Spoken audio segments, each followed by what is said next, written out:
అందరికీ నమస్కారం. నేను మీ గంటి ఉష.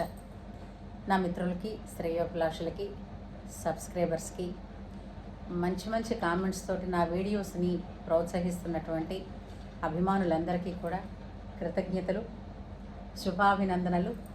అంతేకాకుండా శ్రీరామనవమి శుభాకాంక్షలు. తెల్లవారితే శ్రీరామనవమి, రామ కళ్యాణం, సీతారాముల వారి కళ్యాణం జరుగుతుంది. ఈ సందర్భంగా మనం రామాయణం చెప్పుకుంటూ వస్తున్నాం కాబట్టి గత వీడియోలో ఎంతవరకు చెప్పుకున్నాము అంటే సీతాదేవి లంకలో ఉన్నారని సంపాతి చెప్పడం, ఆ విషయం అంటే రామకార్యంలో సహాయం చేసినందుకు గాను సంపాతికి కాలిపోయిన తన 2 రెక్కలు తిరిగి మొలవడం వంటి అద్భుతం జరిగింది. అంటే రామ నామ మహిమ కానీ, రామ కథ మహత్యం కానీ చెప్పరానివి. అంటే మనం అంత దానిని వర్ణించ వీలు కానంత అమోఘమైనవి అని అర్థం. ఎక్కడెక్కడ రామకథ చెప్తారో అక్కడ హనుమంతుడు ఉంటారో అన్నది కూడా మనకి ఆ శ్లోకంలో ఉండనే ఉంది కదా. ఎత్ర ఎత్ర రఘునాథ కీర్తనం తత్ర తత్ర కృతమస్తకాంజలిం బాష్పవారి పరిపూర్ణలోచనం మారుతిం నమత రాక్షసాంతకం. అలాగా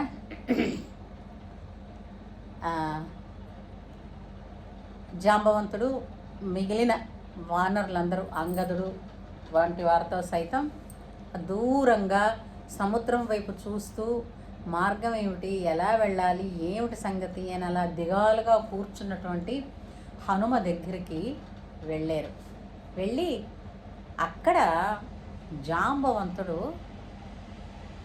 హనుమకు శాప విమోచనాన్ని జరిపించారు. ఎలా అంటే హనుమకి తన శక్తిని తనకి తెలిసి వచ్చేటట్టు చేశారు. ఎలా చేశారు అంటే అప్పుడు జాంబవంతుడు హనుమ దగ్గరికి వెళ్ళి, హనుమ ఏమిటి ఆలోచిస్తున్నావు? స్వామి కార్యాన్ని సాధించగలగడానికి నీ ఒక్కడివే శక్తివంతుడు, నువ్వు ఒక్కడివే దాన్ని సాధ్యం చేయగలవు అని చెప్తారు. నేను ఎలా వెళ్ళగలను, నాకేం తెలుసు అని అంటే అప్పుడు చెప్తారు, చిన్నప్పుడు హనుమ ఎవరి పిల్లడు? కేసరి అంజన వీరిద్దరికీ పుట్టిన పిల్లడు.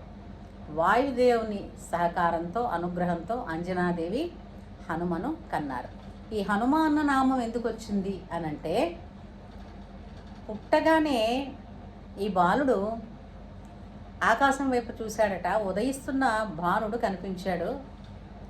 ఆ బింబం చాలా ఆహ్లాదంగా, ఆనందంగా కనిపిస్తోంది.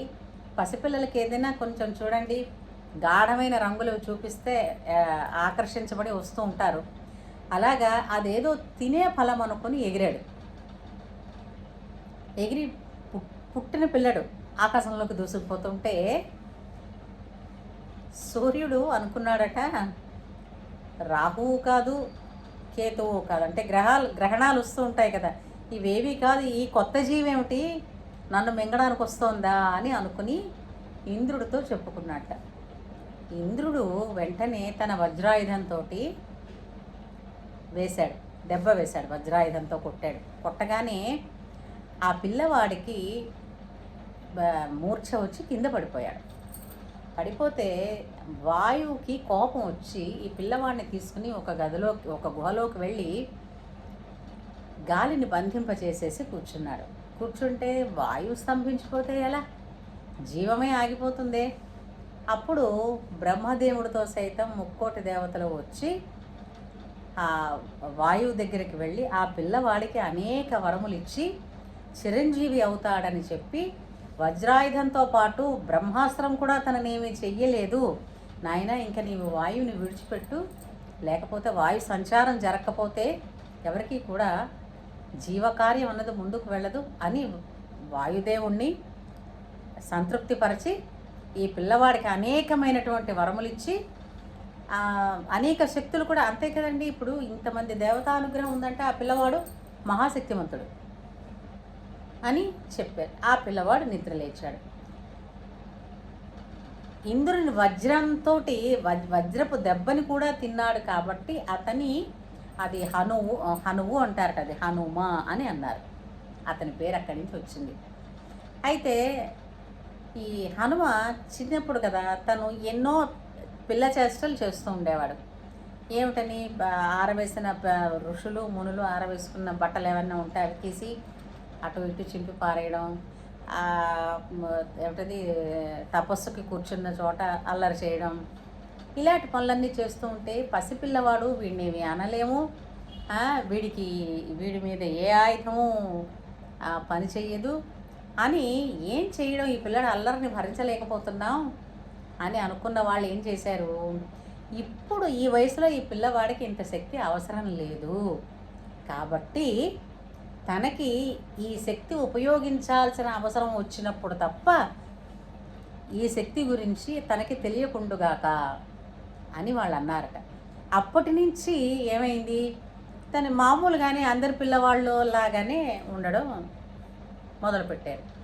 అందుకే వాలి చేతిలో దెబ్బలు తిని సుగ్రీవుడు పరిగెడుతూ ఉంటే రాజుగారు తనకి కదా, సుగ్రీవుడు హనుమకి రాజు, సుగ్రీవుడికి హనుమ మంత్రి. మరి రాజుగారితో పాటు మంత్రి కూడా వెనకాతల వెళ్ళిపోయాడు తప్పించి తన శక్తి తనకి తెలుసుండే మాట అయితే ఇంతసేపు ఏ పనైనా అది జరిగింది. అప్పుడు ఇవన్నీ చెప్పి, నాయన నిన్ను మించిన కార్య సాధకుడు లేడు అని, అందులోనూ నీకు రాముని యందు ఉన్న ప్రీతి, భక్తి, నామము యొక్క శక్తి ఇవన్నీ తెలిసిన వాడివి నువ్వేనయ్యా, ఈ కార్యాన్ని సాధించగలిగిన వాడివి నువ్వు ఒక్కడివే ఉన్నావు, మమ్మల్ని అందరినీ ఉద్ధరించేవాడివి నువ్వే, ఇప్పుడు సుగ్రీవుడి కోపాగ్ని నుంచి రక్షించగలవు, రాముడి దుఃఖాగ్ని నుంచి కూడా మమ్మల్ని రక్షించగలవు నాయనా, నువ్వు బయలుదేరని చెప్పారు. అప్పటికి హనుమ ఒక్కసారిగా తన శక్తి తాను తెలుసుకుని, అంటే అక్కడి వరకు ఇది మనకి కిష్కింధకాండ అయింది. మనకి సుందరకాండ అన్నది అంటే రామాయణం మొత్తం మనకున్న కాండలన్నింటిలోనూ ఏ కాండకి ఆ కాండమే అమోఘమైనప్పటికీ కూడా సుందరకాండని మాత్రం మకుటమనే అనొచ్చండి. ఎందుకంటే మిగిలిన కాండల్లో జరిగే విషయాలన్నీ కూడా తిరిగి సుందరకాండలో వల్లి వేయబడుతూ ఉంటాయి. అంటే ఏంటి, రామ కథ ఈ సుందరకాండ మొత్తంలో మొదటి నుంచి చివరి వరకు ఎక్కడ రాముడు ప్రత్యక్షంగా కనపడకపోయినప్పటికీ కూడా రామ కథే తరచు వినపడుతూ ఉంటుంది. సుందరకాండ చివరిలో తిరిగి లంకలో సీతాదేవిని చూసి వెనక్కి వచ్చినప్పుడు హనుమ రామును దర్శించడమే తప్ప ఈ మధ్యలో సుందరకాండలో జరిగే ప్రయాణం అంతా కూడా మనకి హనుమే కనపడుతూ ఉంటారు. కానీ రామ కథ మాత్రం పదే పదే పదే పదే వినిపిస్తూ ఉంటుంది. సుందరకాండ ఎక్కడ పారాయణ చేస్తారో అక్కడ మృత్యుభయం పోతుందంటారు, అలాగే సకల శుభాలు జరుగుతాయంటారు, తలపెట్టిన కార్యాలన్నీ కూడా నిర్విఘ్నంగా కొనసాగి విజయం చేకూరుతుందన్నది ఆర్షవాక్కు. కాబట్టి సుందరకాండని పారాయణ చేసేటప్పుడు విధిగానే కొంత ఏదైనా కోరిక ప్రతి వాళ్ళకి ఉంటుంది కదండి, ఏ గృహిణికైనా ఉండేది తన కుటుంబం సకల శుభాలతోటి క్షేమాలతోటి వర్తిల్లాలని. అలాగా సుందరకాండని ఒక సంకల్పం చెప్పి పారాయణ గనక చేసుకుంటే విద్యార్థులకైనా, ధనార్థులకైనా, వివాహార్థులకైనా సరే ఎవరికైనా వారి వారి శక్త్యానుసారంగా వారి కోరికలన్నీ రామానుగ్రహం వల్ల తీరుతాయి అన్నది పెద్దలు చెప్పిన మాట. దానికి అనేక తార్కాణాలు ఉన్నాయి. అందుచేత మనం ఇప్పుడు అంతేకాకుండా సుందరకాండలో ఉండేటటువంటి 2400 శ్లోకాలు కూడా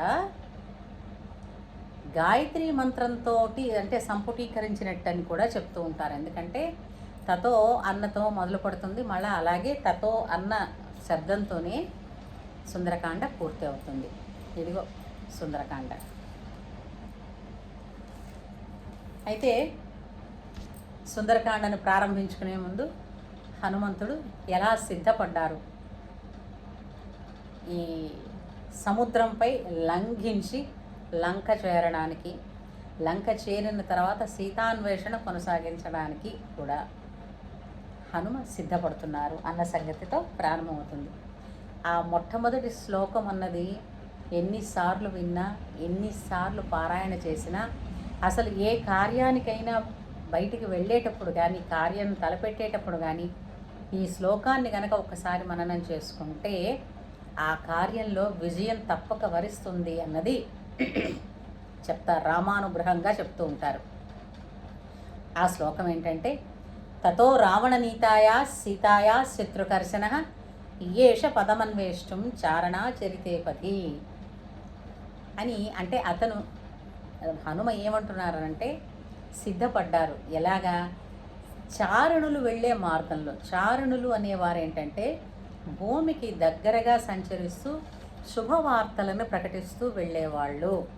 ఇక్కడ దానిలో కూడా ఒక అర్థం ఉంది. హనుమ బయలుదేరుతున్నారు అనంటే శుభవార్తని సీతకి అందించడం, సీత దగ్గర నుంచి శుభవార్తని రామునికి అందించడం. అంటే సుందరకాండ పారాయణ చేసిన వాళ్ళకి శుభములు తప్పక చేకూరుతాయన్నది ఇంతకన్నా వేరే తాత్కాణం లేదు. కాబట్టి మిగిలిన కథ అంతా కూడా, అసలు సుందరకాండనంతా మనం మరొక వీడియోలో చెప్పుకుందాం. జై శ్రీరామ్. అందరికీ మరొకసారి శ్రీరామనవమి శుభాకాంక్షలు.